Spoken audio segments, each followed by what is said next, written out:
So, jadikan COVID-19 ini, Allah telah menjentik hati kita, menghentak kita yang dulunya tidak beramanah kepada Allah untuk menjadi manusia yang sungguh-sungguh beramanah. Nyawa kita ni, muslimin muslimat, masa yang kita ada ni, harta benda yang kita ada, seluruh hujung rambut sampai hujung kaki yang kita ada ni, Allah amanahkan untuk gunakan ke jalan Allah. Manfaatkan sungguh-sungguh. Tapi kita mengkhianati. Ni bukan lagi dalam hablum minan nas. Okay? Jiran suruh kita apa? Suruh kita jagakan rumah dia. Dia pula yang pandai-pandai. Selama jiran saya duduk dekat overseas setahun saja, dia bagi kunci rumah dekat saya, jagakan rumah. Tiba-tiba dia jadikan homestay pula. Muslimin muslimat, jadikan homestay, masuk setiap kali orang sewa RM300, masuk dekat dia. Jiran tu tak tahu rumah I okey ke? Okey je, dalam hati masyuk kat dia. Tak jaga amanah kan, muslimin muslimat. Perbuatan mengkhianati sesuatu amanah adalah dilarang dan tergolong amalan orang-orang yang akan mendapat kemurkaan Allah. A'udzubillahi minasyaitanirrajim. Tengok kata-kata Allah. Ustazah Zai bukan orang alim, tapi tolong bacakan saja Al-Anfal 27. Bismillahirrahmanirrahim.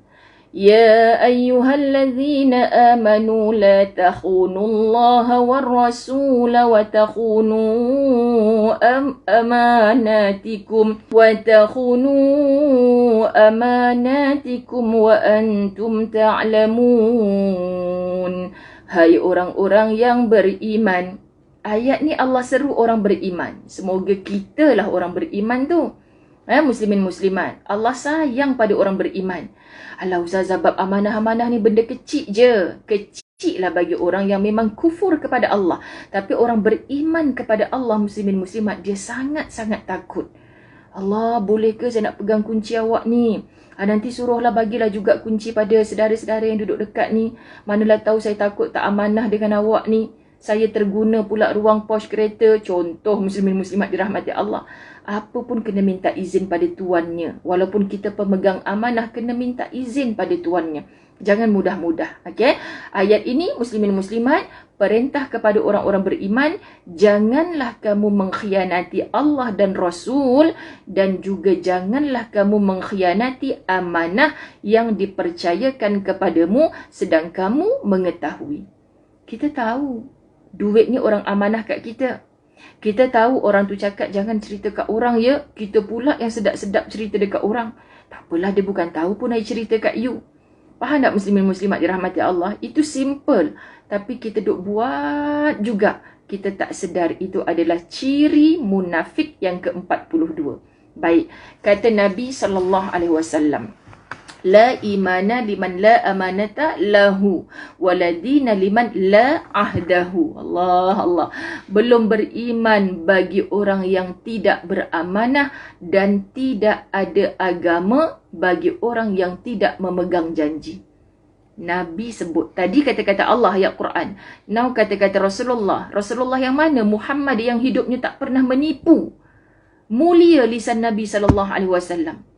Apa kata Nabi? Belum beriman bagi orang yang tidak beramanah. Asal orang beri amanah dikhianat, itu bukan orang beriman. Sebutkan main. Ya ayyuhallazina amanu. Ya akulah tu. Akulah tu sebab aku tak tinggal sembahyang. Tapi bab amanah hancur. Allahu Akbar. Dan tidak ada agama bagi orang yang tidak memegang janji. Berjanji tapi dimungkiri. Berjanji tapi dimungkiri. Tapi dia solat tak tinggal Ustazah. Sedekah dia banyak. Asal berjanji kamu mungkiri, itulah manusia yang tidak menjaga amanah. Jadi muslimin muslimat, Quran dah cerita, hadis dah cerita. Kitab ini ditutup dengan khulasah daripada penulis. Ada ulama yang mengatakan apabila ada seseorang yang tekun mengerjakan solat, puasa, mengerjakan haji dan banyak mengerjakan amal soleh, tetapi ia tidak beramanah terhadap sesuatu, maka menjadi sia-sialah amal mereka dan tiada memperolehi petunjuk dan dimurkai Allah. Ya Rab. Ciri yang ini terakhir kita sebut ini, muslimin muslimat dirahmati Allah, mengkhianati amanah. Allahu Akbar. Maka menjadi sia-sialah amal mereka. Kita duk rasa, saya banyak kumpul amal ni ustazah. Rupanya bila nak dipersembahkan kepada Allah, kantung amal kita tu kosong. Seolah-olah musim-musim Selangor tak ada air ni, kita tak ada air di baldi yang bocor.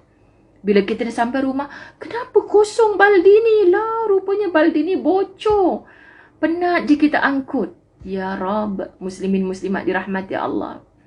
Dan tiada memperoleh petunjuk. Dek, kerana kita tak jaga amanah tadi, kita khianat akan amanah, Allah tak sudi mencampakkan hidayah ke dalam hati. Kenapa ya ustazah, saya dah belajar banyak tapi kenapa susah sangat saya nak buat? Cek, mungkin kita munafik di sisi Allah kerana tidak menjaga amanah. Dan paling ngeri, khulasah kitab ini menyatakan orang yang tidak menjaga amanah ini dimurkai Allah. Bila sebut dimurkai Allah, muslimat dirahmati Allah, kita kabur gini sajalah kat diri kita. Kalaulah kita seorang isteri, dimarah oleh suami, nak balik rumah pun takut. Ibu boleh tak tumpang tidur kat rumah? Kenapa? Suami tengah marah saya tu, nak tidur rumah ibu lah. Contoh kan, muslimin muslimat. Macam mana kita nak balik rumah ketika ahli rumah sedang marah pada kita? Okay? Sekarang macam mana kita nak balik bertemu Allah ketika Allah sedang murka pada kita? Kenapa Allah murka? Kerana kita bersifat munafik. Satu, buang terus sikap kita yang suka membazir. Okay? Dua, jangan lagi berkeluh kesah. Kita sedang dalam musibah pandemik COVID-19. Hentikan keluh kesah. Takut orang yang berkeluh kesah ni nanti berakhir di tempat yang tidak ada akhirnya keluh kesah. Itulah neraka Allah, na'udzubillah. Yang ketiga, mengkhianati sesuatu amanah. Please stop. Setiap kita adalah pemimpin. Kita memimpin keluarga kita, apatah lagi pemimpin ketua kampung, pemimpin negara, jauhlah lagi. Bagaimana kita memegang amanah. Kita jangan caci maki, fitnah memfitnah. Nerakalah tempat dia ustazah. Kan main lagi. Yang kita ni pemimpin dalam rumah pun, kita ni staff kepada bos kita pun, berapa ramai kita tidak amanah.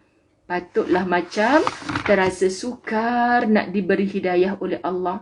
Terasa sukar nak mendapat petunjuk kerana Allah sedang murka pada orang-orang yang demikian, na'udzubillah.